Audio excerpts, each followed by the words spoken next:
ॐ भद्रं कर्णेभिः शृणुयामदेवा भद्रं पश्येमाक्षभिर्यजत्राः स्थिरैरङ्गैः स्तुष्ट्वागंसस्तनूभिः व्यशेमदेवहितं यदायुः स्वस्ति न इन्द्रो वृधश्रवाः स्वस्ति न पूषा विश्ववेदाः स्वस्ति नस्तार्क्ष्यो वरिष्ठनेमिः स्वस्ति नो बृहस्पतिर्दधातु।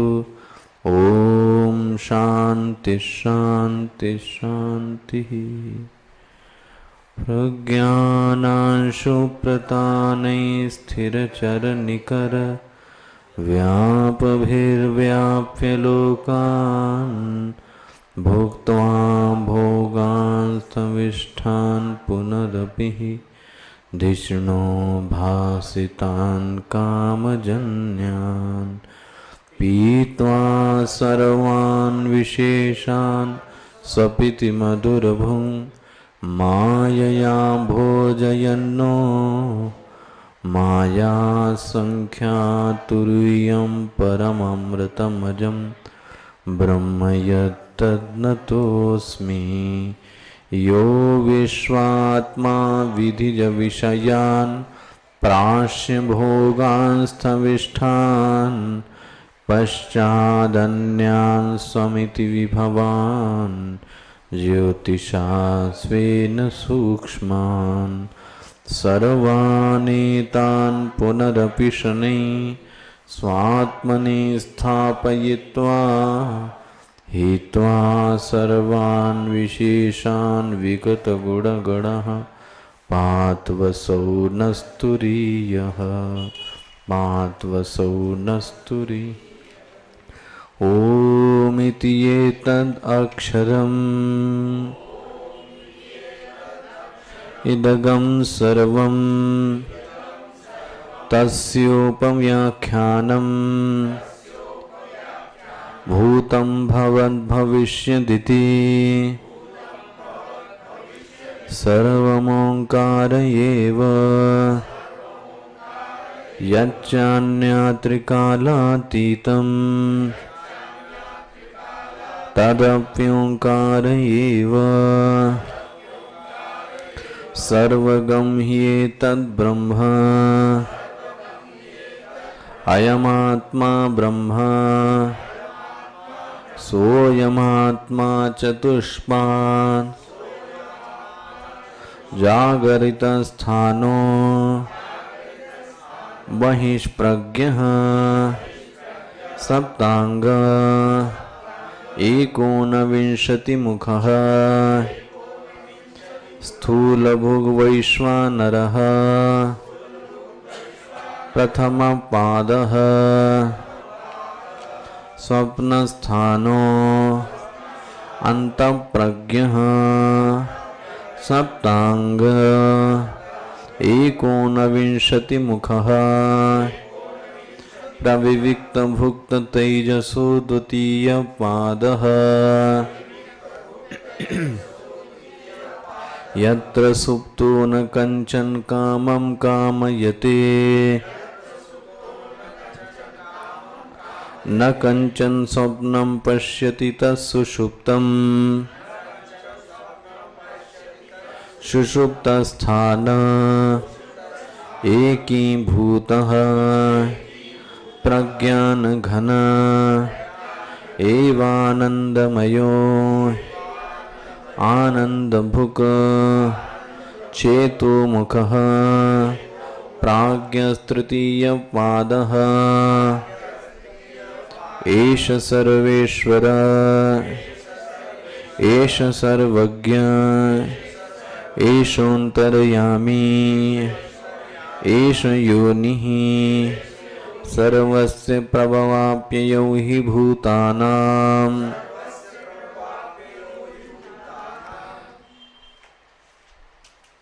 न अन्तः प्रज्ञं न बहिष्प्रज्ञं न उभयतः प्रज्ञं न प्रज्ञानघनं न प्रज्ञं न अप्रज्ञं अदृष्टं अव्यवहार्यं अग्राह्यं अलक्षणं अचिन्त्यं अव्यपदेश्यं एकात्मप्रत्ययसारं प्रपंचोपशमं शांतं शिवमद्वैतं चतुर्थं मन्यन्ते सवात्मा सविज्ञेयः।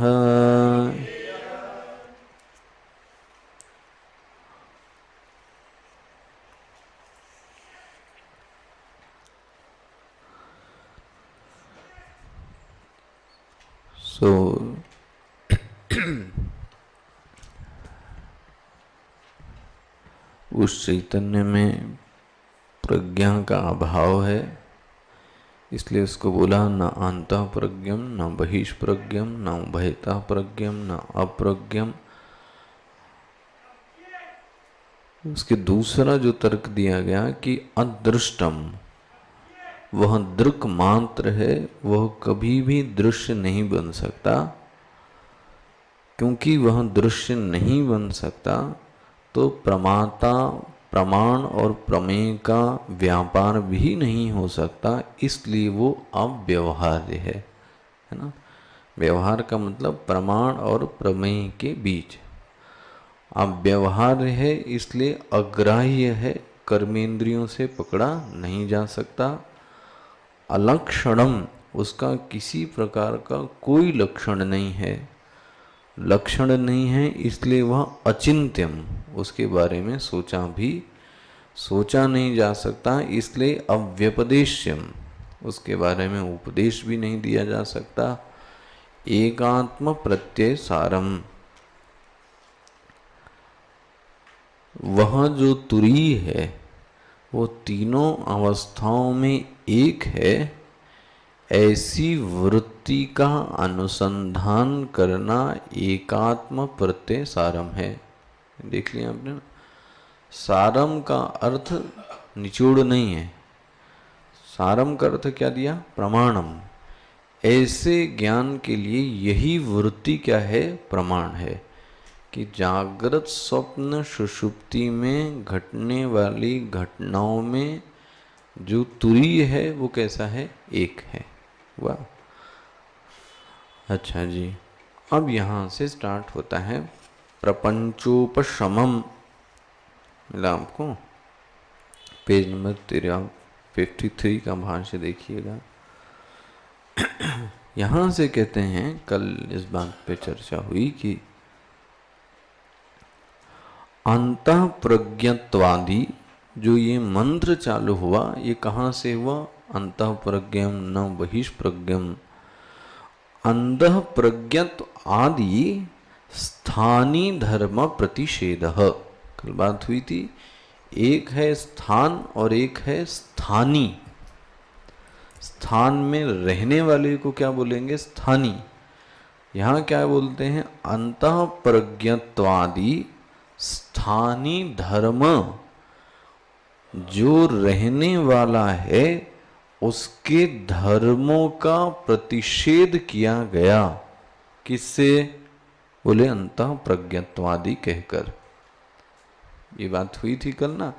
तो एकोनविंशति सप्तांग, ये कहकर स्थान का नहीं, ध्यान रखना, स्थान में रहने वाला जो स्थानी है उसके धर्मों का प्रतिषेध किया गया।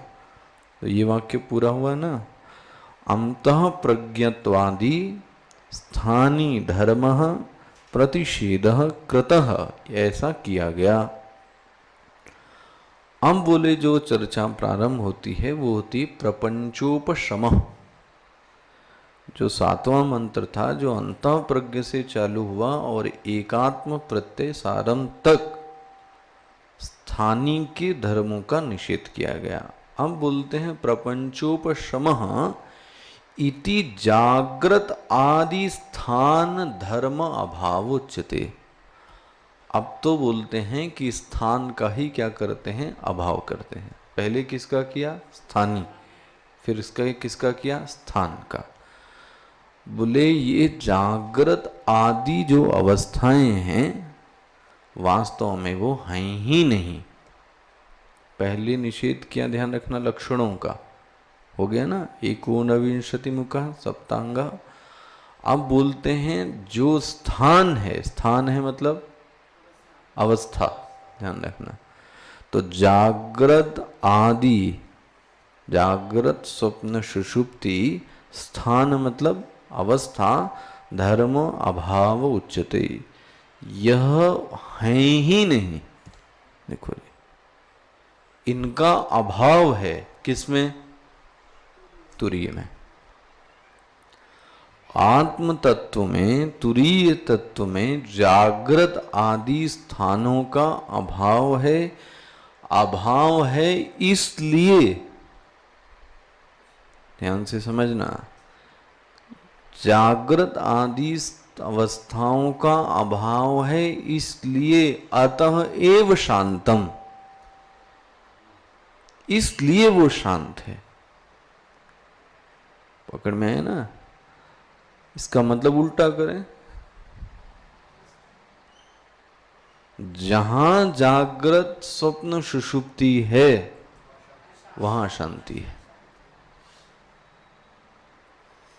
यदि जीव अपनी जागृत अवस्था, स्वप्न अवस्था और सुषुप्ति अवस्था का अभिमानी बनता है और वो कहता है कि मैं जागृत अवस्था में हूं, तो ये पक्का मानना चाहिए कि अशांति तो जरूर आएगी।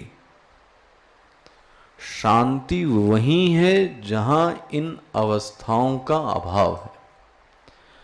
तुरीय इसीलिए शांत स्वरूप है क्योंकि तुरीय में अवस्थाओं का अभाव है। ये गांठ बांधने वाली चीज है।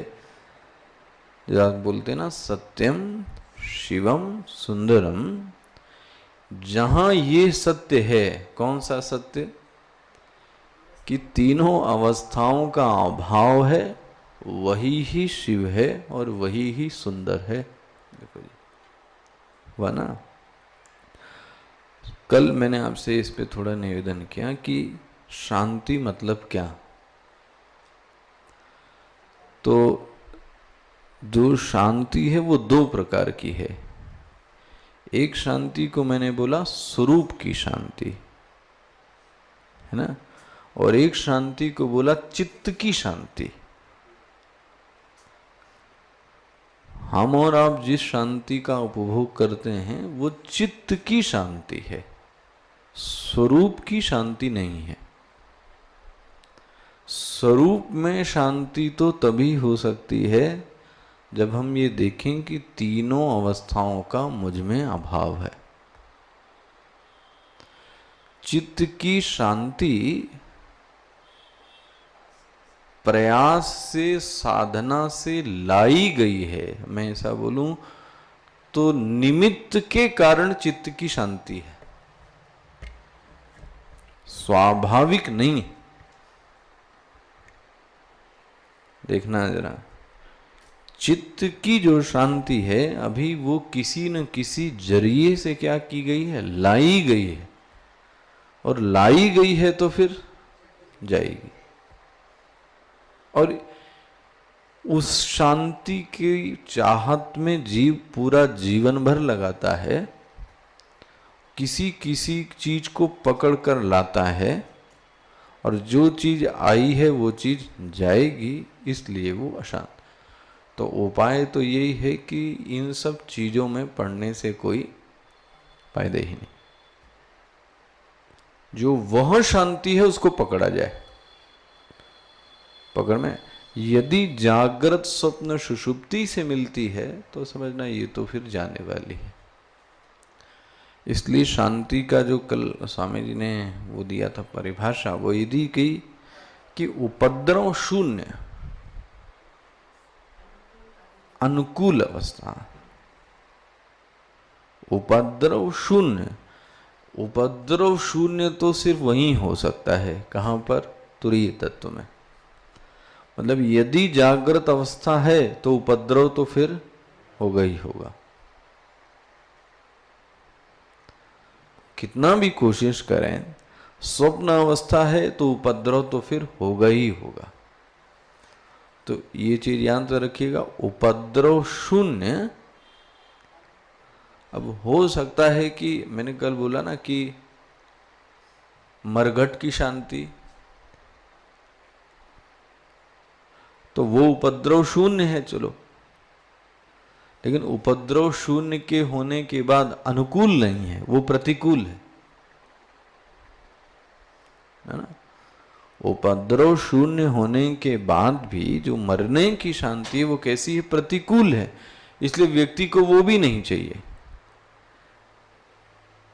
इसलिए कहा गया कि जो शांति चाहिए वो कैसी चाहिए पता है? चिन्मय और आनंद चाहिए। चिन्मय मतलब ज्ञान, सिर्फ ज्ञान ही नहीं, ज्ञान के साथ क्या चाहिए, इसलिए उसका नाम क्या है, चिन्मयानंद। व्यक्ति का नाम नहीं है ये वो शांति है जिस प्रसन्नता के साथ ज्ञान का भी मिश्रण है। इसको बोलते हैं बोधानंद। बोधानंद मतलब जिसके बोध के साथ आनंद जुटा हुआ है, इसको क्या बोलेंगे, बोधानंद। तो चिन्मय के साथ आनंद मिला हो, यह स्वरूप की शांति है। तो वैसे देखा जाए व्यवहार में तो अशांति का एक कारण क्या होगा,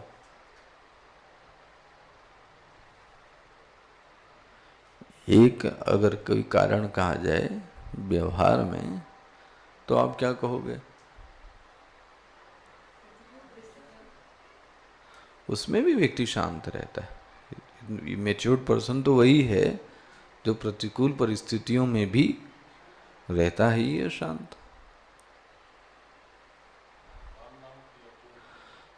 उसका एक बहुत बड़ा कारण है अधर्म का होना। यदि जीवन में अधर्म है तो अशांति तो फिर होगी। अब अधर्म किस प्रकार का, वो अपने अपने जीवन में देखने वाला है। अशांति का जो प्रमुख कारण है वो अधर्म है। इसलिए कहा गया कि धर्माचरण करने से व्यक्ति के जीवन में शांति होती है। ये बात सही है। धर्माचरण करने से, धर्माचरण मतलब जो धर्म के अनुकूल आचरण है वो यदि किया जाए तो चित्त में शांति आती है। ध्यान रखना, चित्त में शांति आती है। मतलब व्यवहार में देखा जाए तो व्यवहार में तो यही है कि अधर्म है तो कहीं ना कहीं से अशांति का बीज तो पैदा होगा। अब इसमें भी बहुत सारी, मैंने आपसे कल अशांति निवेदन की, एकाग्रता नहीं है।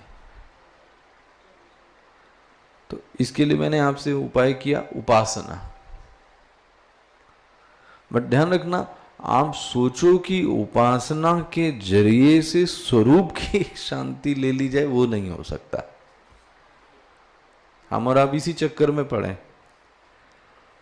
उपासना के जरिए से मैं वो शांति पा जाऊं, इसीलिए आपको पता है एक तीसरा प्रकरण है, उसका नाम क्या है पता है, अलात शांति। इसमें एक प्रकरण है, आएगा आखिरी में, उस प्रकरण का नाम ही क्या है, अलात शांति प्रकरण।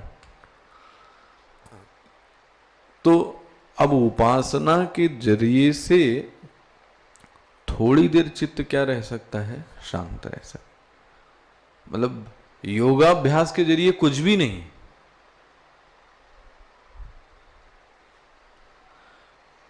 योग की तुलना में चित्त जो उपासना है वो गहरी शांति दे सकता है।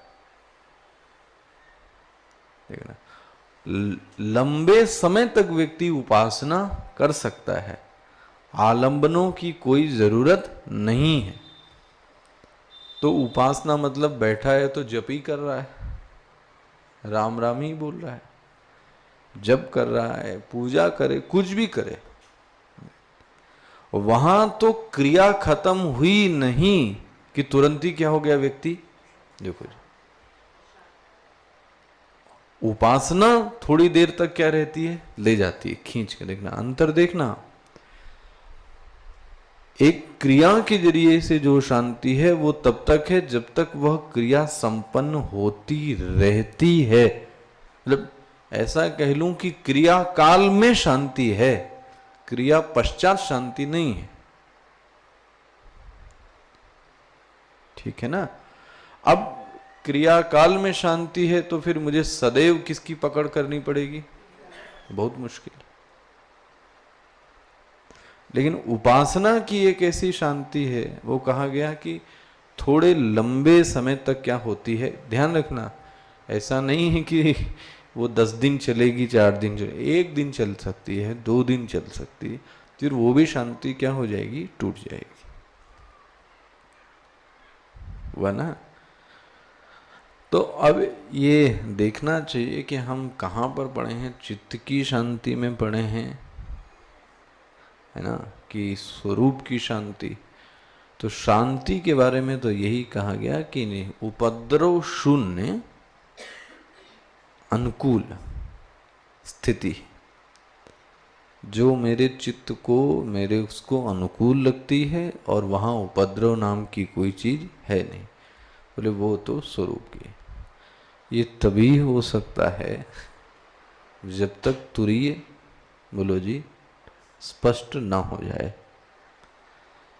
तुरीय स्पष्ट हो जाए मतलब क्या, मैं ये सोचूं कि ये अवस्थाएं मेरी हैं ही नहीं, मुझ में ये तीनों अवस्थाएं।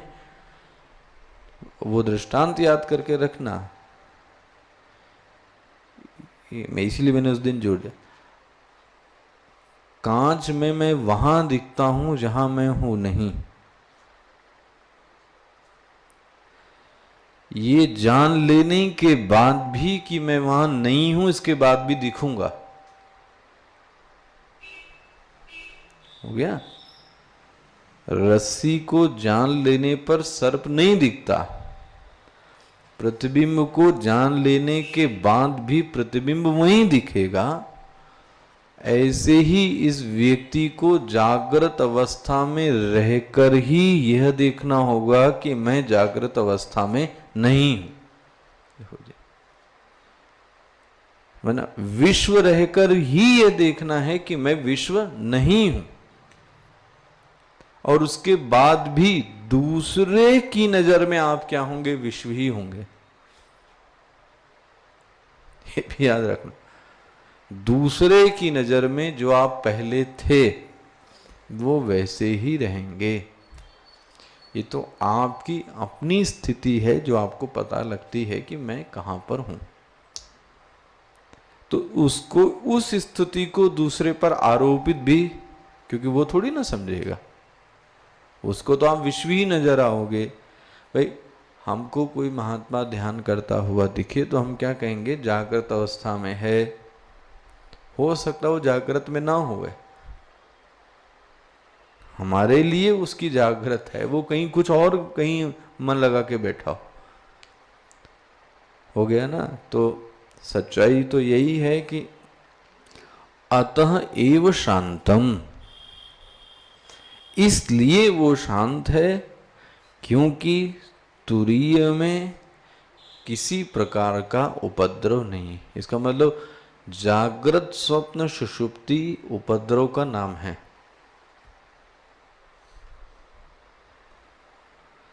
जागृत स्वप्न सुषुप्ति उपद्रव का ही नाम है, और जब तक ये तीनों हैं तब तक उपद्रव तो फिर बने रहेंगे। अच्छा जी, इसके बारे में थोड़ा और नीचे दिए गए हैं, वो भी जरा देख लीजिए क्या बोलते हैं।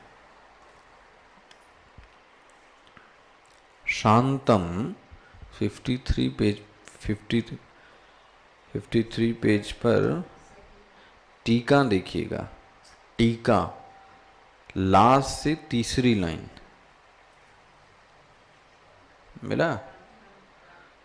देखो इसको बोला गया कैसे, देखो बताएं। शांतम, अंडरलाइन कर लीजिएगा ये, शांतम राग द्वेष आदि रहितम, हो गया। शांत वह है जिसके चित्त में राग और द्वेष नहीं है। पहली देखो जी, देखो कितनी प्रारंभ से एक बात बताइए, शुरुआत से। राग द्वेष रहितम, जिस चित्त में राग और द्वेष का अभाव है, रहितम, सहितम नहीं। सहितम मतलब तो सहित हो गया, तो गड़बड़ हो गया मामला, बना ना। राग और द्वेष से रहित चित्त। अभी पहली ही साधना कितनी मुश्किल है, आप सोचो।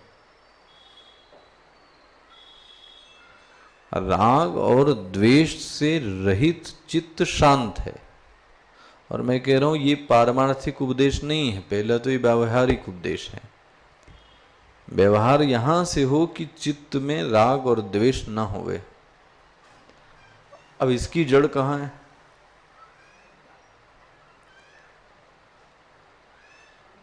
मैं आपसे निवेदन करूं कि ये दो दो हैं नहीं,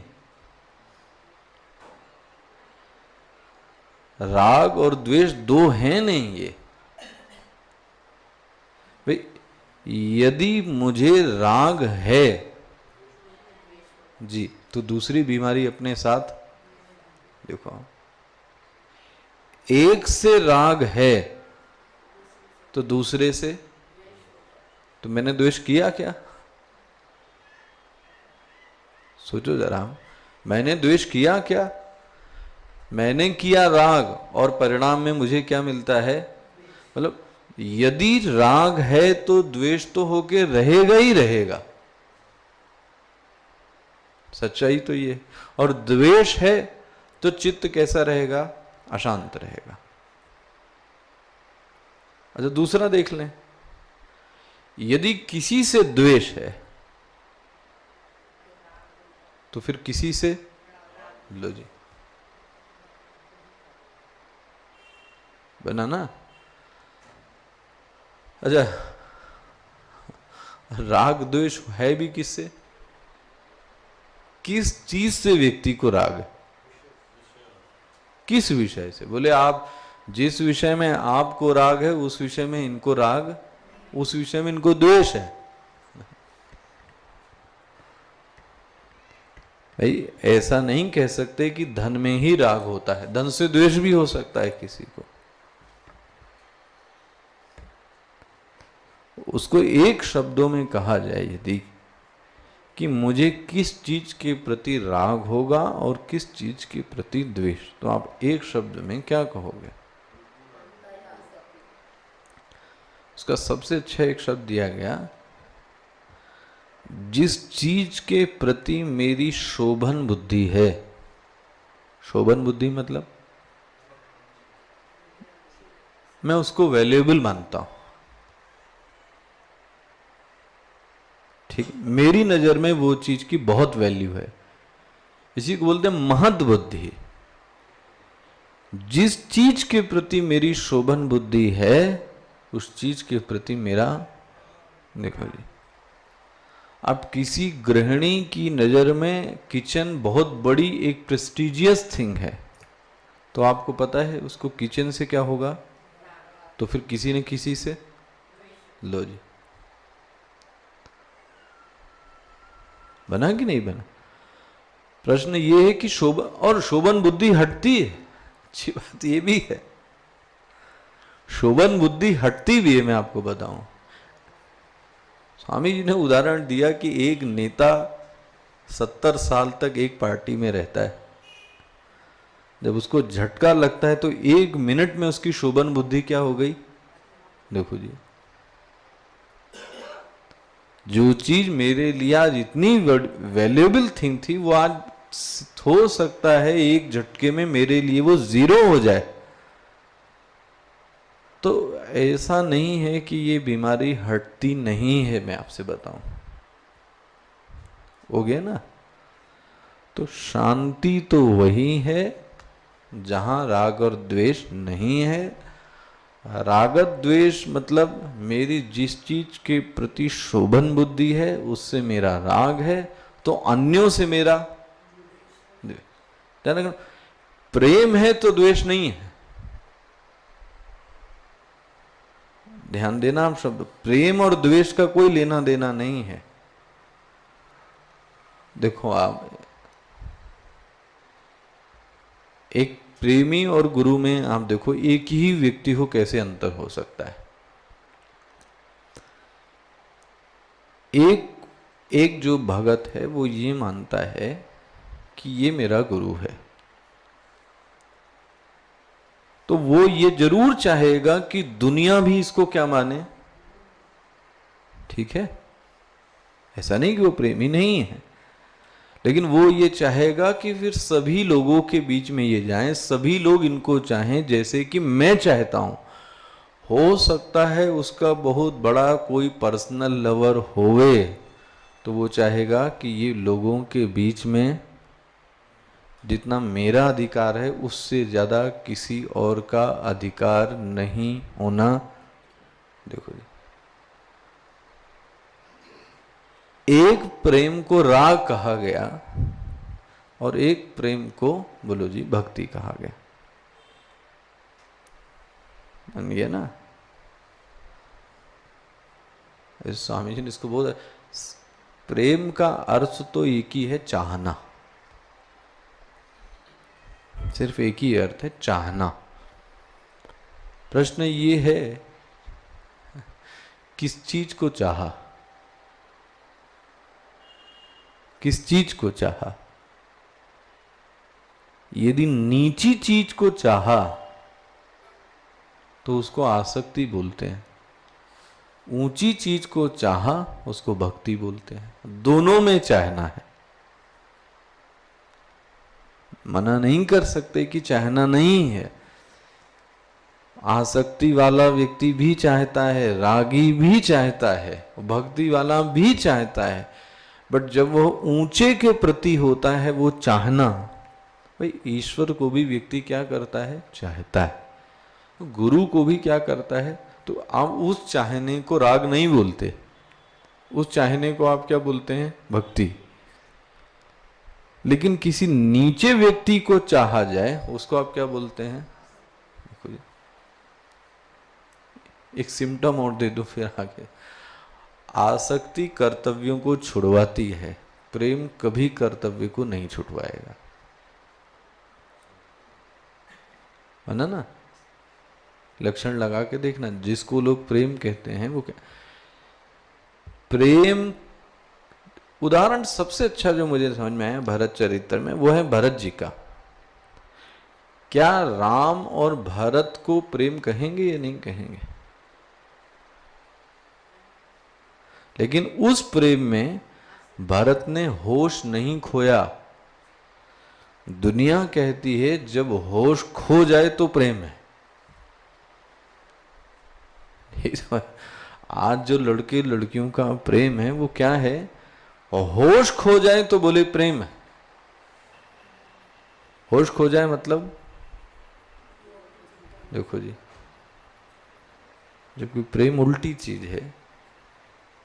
जहां प्रेम है वहां जागरूकता है, वहां कर्तव्य का पालन होगा ही होगा। भारत में और राम में यही हुआ ना, वो भी प्रेमी थे तभी तो नंगे पैर गए।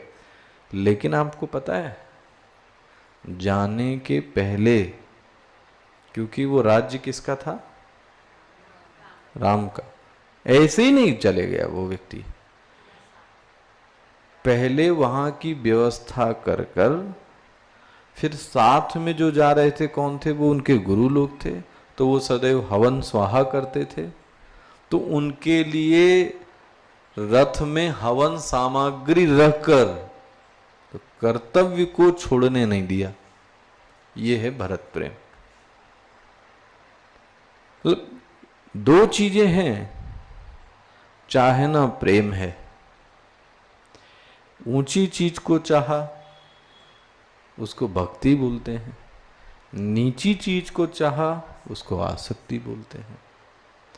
आसक्ति व्यक्ति के कर्तृत्व को छुटवाती है, प्रेम व्यक्ति के, बोलो जी, कर्तव्य को कभी नहीं छुटवाती है। और बोलो आपके लिए, अच्छा मैं भी ये आज ही थी वो, अभी कुछ मैच होने के कारण वो टल गई। ये जो GSITS है ना आपका, है ना, GS गोविंद राम सिकरिया क्या, वहाँ पे एक कन्वोकेशन होता है, मतलब जो पिछले छात्र होते हैं वो जाते हैं, तो जो पिछले छात्र पास होते हैं ना इस सेशन के, वो क्या होते हैं, वहाँ से पास आउट होते हैं। तो ऐसा एक प्रोग्राम, उसमें मुझे भी जाना है, उन छात्रों के लिए बोलना है इस ट्रांजिशन की एज में क्या किया जाए जब आप छोड़ रहे हैं और किसी नई चीज को पकड़ रहे हैं, तो किन सिद्धांतों को छोड़कर और किन सिद्धांतों को पकड़कर जाया जाए। वो टॉक थी, अब है शायद 16 तारीख को उनके ऑडिटोरियम में, है ना, तो आपको समय तो आइएगा, शाम 7 बजे से है। तो ये तो आपके उपनिषद में तो इसके लिए एक विद्या ही दी गई कि विद्यार्थी जब जाता है गुरुकुल से, तो गुरु उसको कुछ बातें बोलता है, क्या लेकर जाओ, कभी भ्रमित हो जाना तो क्या करना, है ना। बहुत अच्छा वो एक लेसन है, तैतरी में ही है, मैंने पढ़ाया होगा यहाँ पे। अच्छा जी, तो प्रेम ऐसा है, तो आप फिर लोगों ने एक दोहा बना दिया, प्रेम गली अति साकरी, जामे दो न समाये। देखो ये आसक्ति हो गई। एक है चाहता है कि ये सब लोग इनके पास आवें, और एक चाहता है नहीं, जितने कम लोग हों उतनी मेरी सीट क्या है। देखो जी, अब मैं ये नहीं कहता कि वो नहीं चाहता, वो और ऐसे लोग होते हैं, आश्रम में भी होते हैं, मैं आपको बताऊं, भगत ही होते हैं, बट वो चाहत कब बदल गई और उसने ये स्वरूप ले लिया कि मेरा कहीं जो अधिकार क्षेत्र है वो खिसक न जाए। आप बताओ, तो अब वो क्या सुधरेगा, वो भगवान जाने। लेकिन हम, मुझको ये समझ में आता है कि इसको हो गई है आसक्ति और इसको हो गई है भक्ति। देखो जी, हुआ ना। तो जो कर्तव्य को छुटवा दे, एक कर्तव्य को क्या कर दे और आगे की ओर। सबसे अच्छा उदाहरण भरत है ना, कि एक ने अपने कर्तव्य का क्या किया, पालन किया, अंतिम दर्शक किया। तो राग द्वेष से रहित चित्त ही शांत रह सकता है। राग द्वेष शोभन बुद्धि जिसमें होती है उसी के प्रति होता है, और जिसको मैं अपना समझता हूं उसको कोई और अपना समझने लगे तो मुझे उससे क्या हो गया, द्वेष हो गया। तो द्वेष हुआ क्यों, क्योंकि मुझे राग था। मतलब एक सिक्के के दो पहलू हैं, कौन से, ये राग और द्वेष। तो देखो आप भाष्यकार क्या, शांतम राग द्वेष आदि रहितम, मिला मिला, अविक्रियम। वाह, चित्त कैसा होना चाहिए, अविक्रिय, कोई क्रिया नहीं होनी चाहिए। किसमें, चित्त में। अच्छा जी, बोले कूटस्थम, कैसे स्थित है, कूट की तरीके से स्थित है। देखो जी, इसको बोलते हैं शांतम। अच्छा जी, इसीलिए मैंने बोला शांति के साथ ज्ञान जरूर चाहिए। अभी बोला ना, चिन्मय के साथ, चिन्मय मतलब आप मत समझो मैं चिन्मय मिशन से, चिन्मय मतलब ज्ञान, ज्ञान के साथ आनंद जरूर चाहिए। देखो इसके लिए क्या बोलते हैं, शिवम, शिव कौन, बोले परिशुद्धम, जो आपके श्रुति में आया ना शांतम, उसके आगे क्या शब्द आया? शिवम। शिवम मतलब क्या? तो क्या बोलते हैं? शिवम परिशुद्धम परमानंद बोध रूपम। देखो जी, वाह, ये शब्द देखो आप। आनंद बगैर बोध के हो तो बेहोश है वो व्यक्ति। आनंद अगर बेहोशी का होए तो आप क्या बोलोगे? इसको ज्ञान नहीं है। आनंद होए लेकिन साथ में, है ना, बोध होवे, इसलिए उसका नाम क्या है? परमानंद बोध रूपम इति। मरघट की शांति ना होवे, शांति के साथ आनंद भी होवे, उसी का नाम है चिन्मय आनंद, परमानंद बोध। तो बोध रूपम यावत। मिल गया हमको कि नहीं मिल गया? अच्छा, तो अतएव शांतम मिल गया, शांतम समझ में आ गया, शिवम समझ में आ गया। शिवम मतलब ज्ञान स्वरूपम, चिद स्वरूपम, बोध स्वरूपम। बोलते हैं यतः अद्वैतम। अद्वैत मतलब क्या?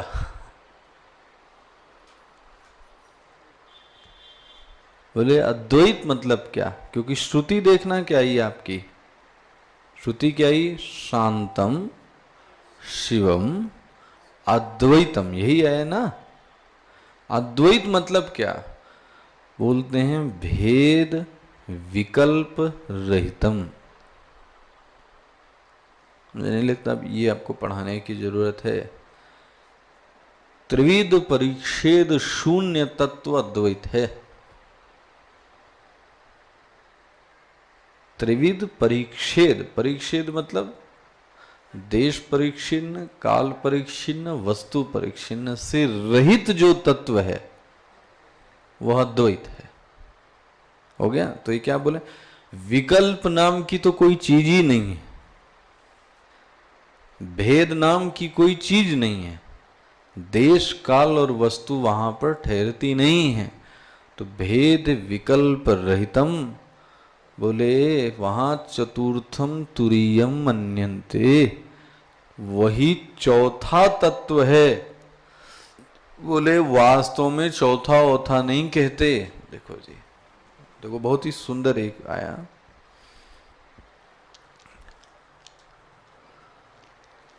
वहां संख्या है ही नहीं। ध्यान से समझना, संख्या कब होगी? हाँ,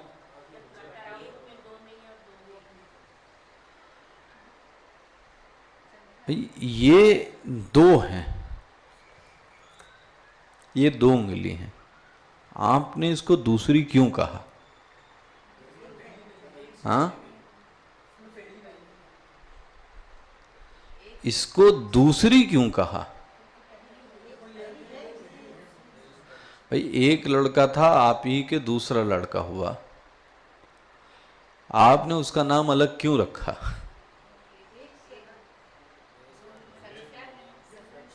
पकड़ में आ रहा है? क्यों डिफरेंस, किस बेसिस पे? मतलब एक के बाद दूसरा तभी होगा जब दूसरा पहले में, पकड़ में आता है? ये इससे अलग होगा तभी आपने इसको क्या बोला? दूसरी उंगली। ये अब आपने क्या बोल दिया? एक हाथ,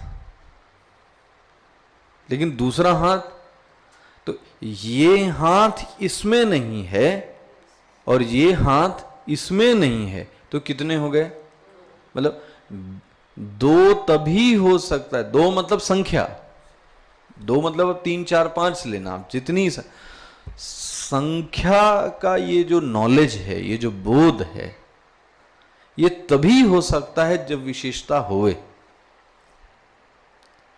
जब कोई चीज विशेष होगी नहीं तो संख्या भी, बोलो आप, सब एक ही जैसी हों तो आप संख्या नहीं कह सकते। पहली वाली दूसरे से कुछ न कुछ, ये देश में अलग होगी तो काल में अलग होगी। जिस काल में वो आई उस काल में तो देखो तो बड़ी छोटी हो गई कि नहीं हो गई, तो विशेषता तो हुई हुई। संख्या नाम की चीज तब आती है जब इसमें क्या होती है, विशेषता। यहां बोलते हैं जब विशेषता नाम की कोई चीज ही नहीं है तो संख्या नाम की कोई चीज, तो अद्वैत कहने की भी जरूरत पड़ती ही नहीं। द्वैत कहने की क्या जरूरत, एक कहने की क्या जरूरत। संख्या तो तब होगा जब कोई ना कोई विशेषता होवे, भेद होवे। जब भेद है ही नहीं तो फिर संख्या की कोई जरूरत। भेद मतलब अभी आपने देखा ना, सजातीय विजातीय स्वगत भेद है ही नहीं तो फिर संख्या की आवश्यकता। देखो बाहर ये लिखा है यहां पे,